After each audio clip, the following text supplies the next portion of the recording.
Selamat datang di channel Puskesmas Paripurna. Kali ini kita akan membahas tentang hubungan antara instrumen akreditasi klinik, puskesmas, dan dokter praktek mandiri. Untuk standar seperti di bawah ini. 3. Standar 2, 3 Pencegahan dan Pengendalian Infeksi, PMKP 3. A. Maksud dan tujuan.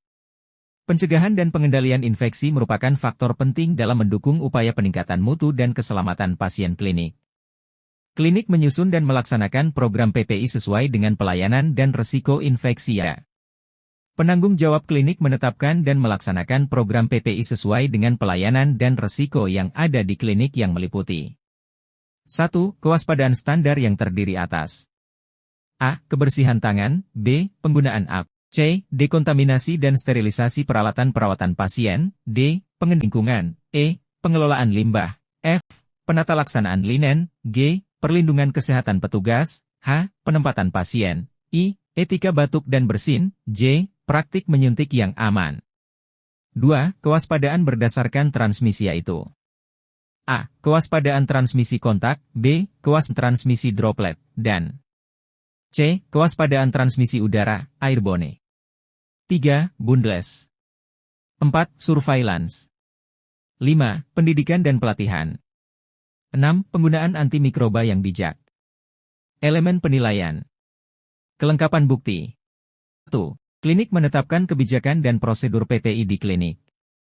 1. Terdapat kebijakan PPI di klinik.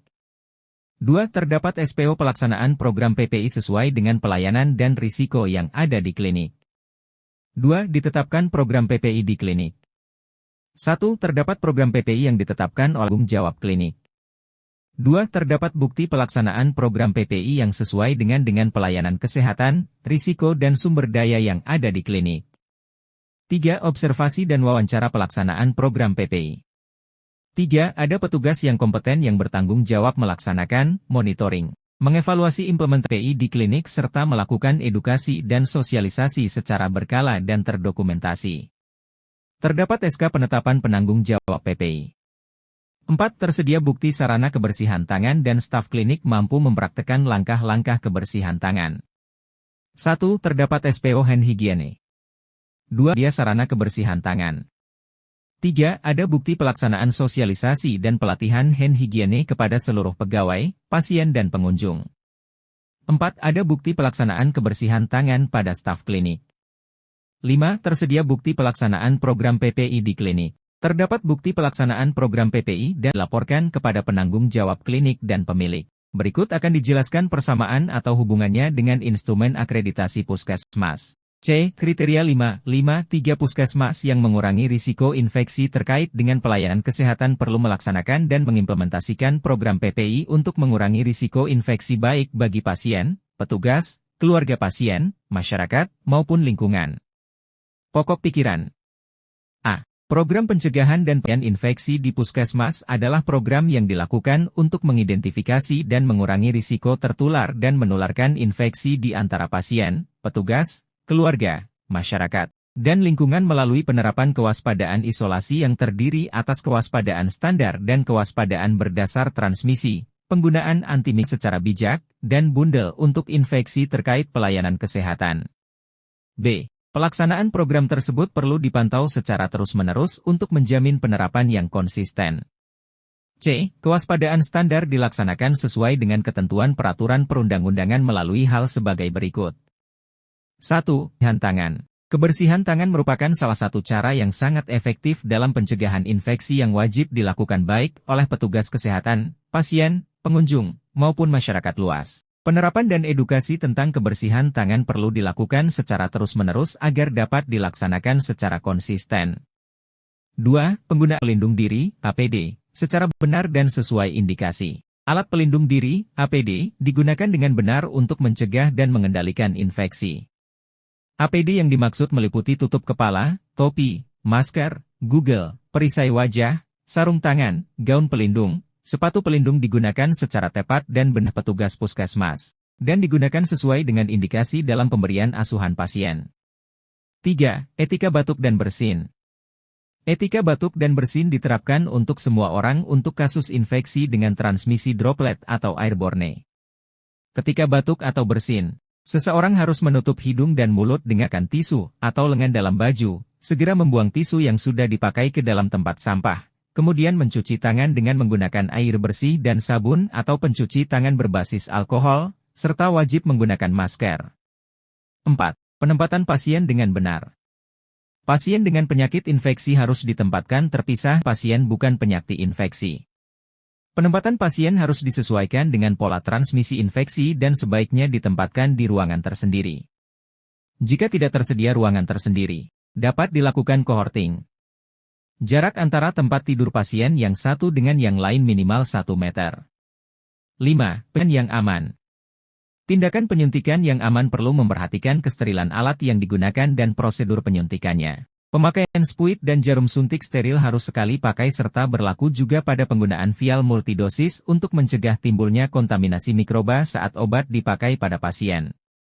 Penyuntikan yang aman berdasarkan SIP PPI meliputi A. Menerapkan teknik aseptik untuk mencegah kontaminasi alat injeksi.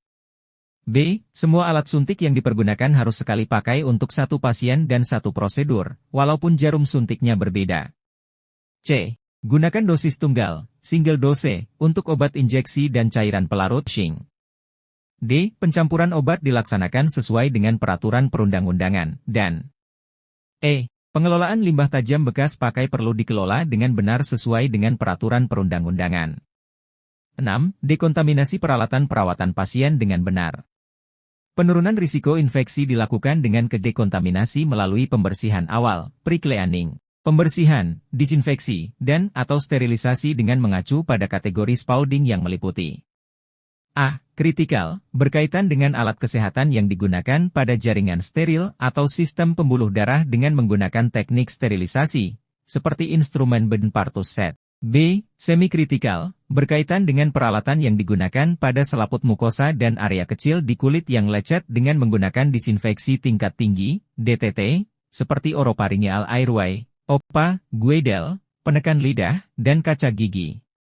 C. Non-kritikal. Berkaitan dengan yang digunakan pada permukaan tubuh yang berhubungan dengan kulit yang utuh dengan melakukan disinfeksi tingkat rendah, seperti tensimeter atau termometer. Proses dekontaminasi tersebut meliputi tindakan sebagai berikut.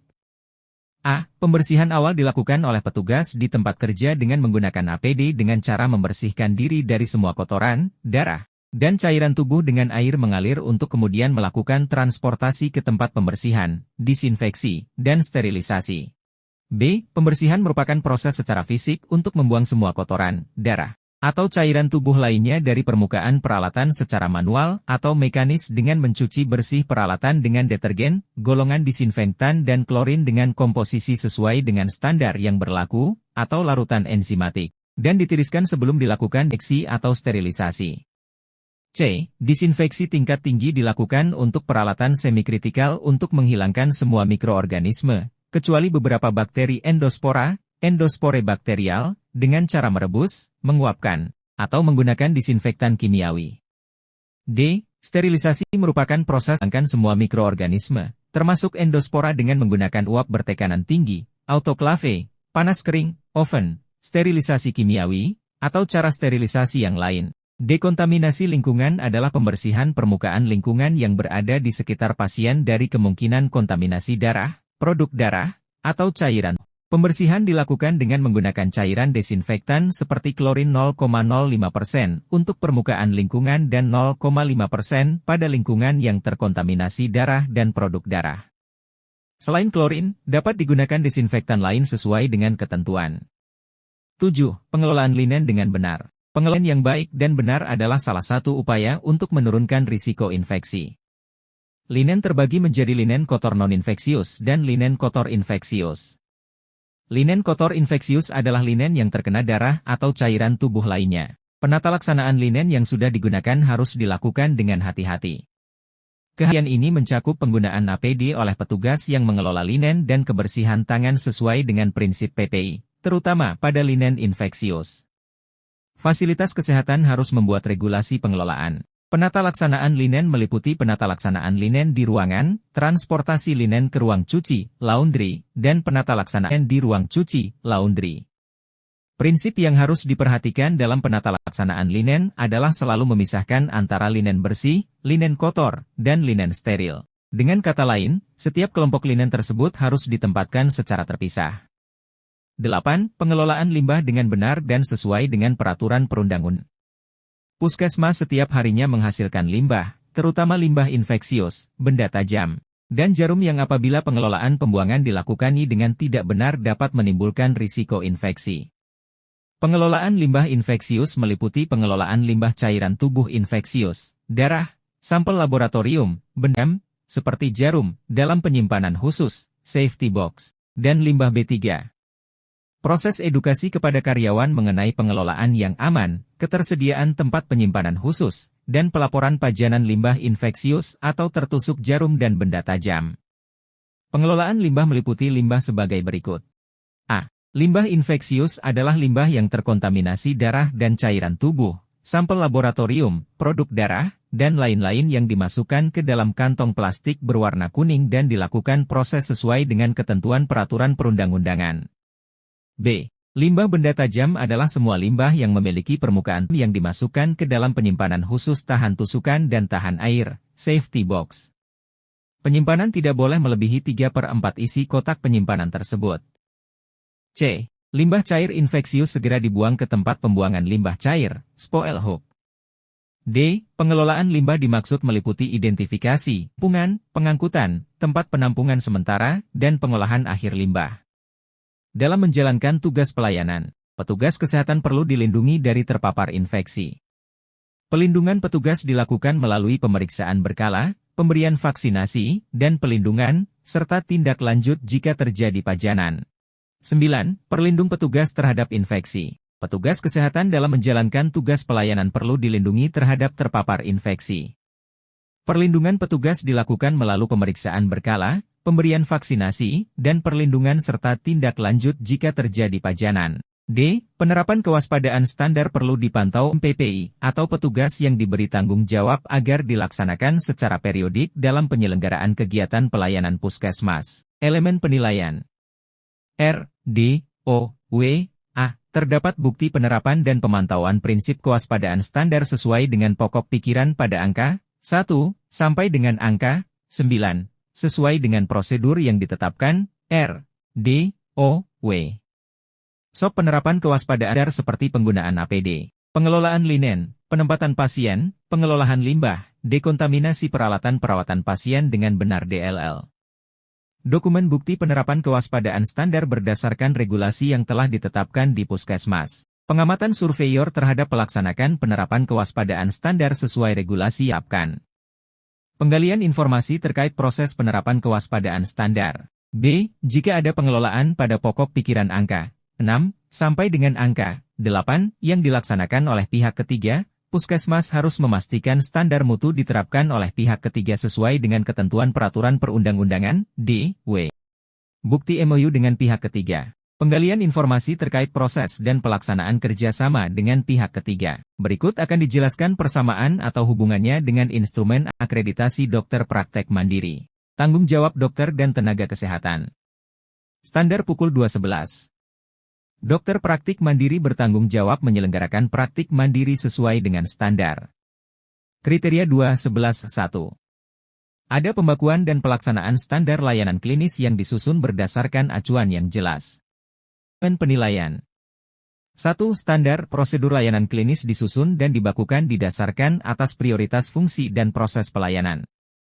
2. Standar tersebut disusun berdasarkan acuan yang jelas. 3. Tersedia dokumen yang menjadi acuan dalam penyusunan standar. 4. Ditetapkan prosedur penyusunan prosedur layanan klinis. 5. Pelayanan klinis dilakukan sesuai dengan standar prosedur layanan klinis.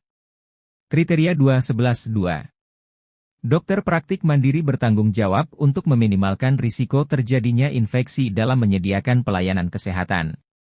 Elemen penilaian. 1. Tersedia panduan atau prosedur pencegahan infeksi. 2. Tersedia prosedur triase untuk pasien dengan potensi penularan penyakit. 3. Dokter dan petugas kesehatan yang membantu memahami upaya-upaya pencegahan infeksi. 4.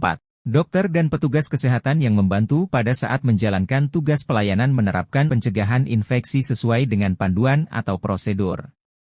5. Tempat pelayanan dijaga kebersihannya.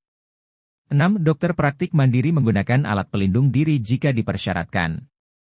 7. Dilakukan sterilisasi peralatan medis yang digunakan sesuai dengan panduan. 8. Pembuangan limbah medis dilakukan sesuai dengan panduan.